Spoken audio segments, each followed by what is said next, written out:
Ahoj lidi, jsem tady s Martinem Udatným, takzvaně Ruda Style. A tady je Ruda! Je to Ruda, ten náš zemětlaček, ty pičo! Ty jsi taky Ruda, pičo. No, já jsem Freud, jo, právě vítejte na mém channelu. Jste super, podpoříte Rudu. Já nejsem Ruda, ani to není Ruda. A není to můj bratr, nemyslíte si to? On je můj sluha. Bude na pekáč! Škodovka a mě Ruda. Tak. Toto je Martin Udatný, já jsem Freud. Když jste nevěděli, podporujeme všechny Rudy. Tady vidíte moje štýlové bodky Nike. Moje šmohula gatě. Ano, tak. Tady je oborec na RBčku, no. Jezdím na unu. Ať si přiblížíme Martina Udatného. Tak, ne? Tak ne, no. Včera jsem natáčel vlog. Dal jsem to do Sony Vegasu.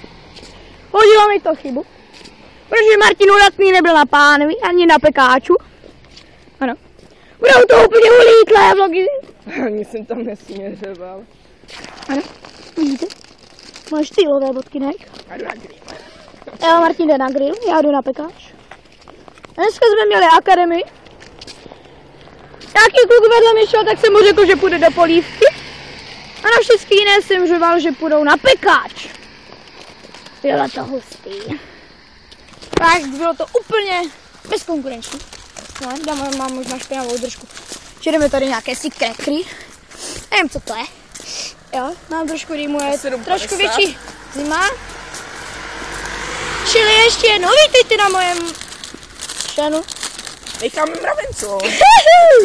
Ano. Tady kdybyste neviděli. Tak jsme nechali mravencom, tak jsme šlechetní. Vítejte na mém Máte? YouTube. Já budu točit vlogy. Určitě odbírejte, lajkujte. A mé jméno se čte Freud Ibe. What? Ten Magor mě málem ostříkal. Jak včera to video, vole. Ne, přes 7. Vypířit se. Radím překládám.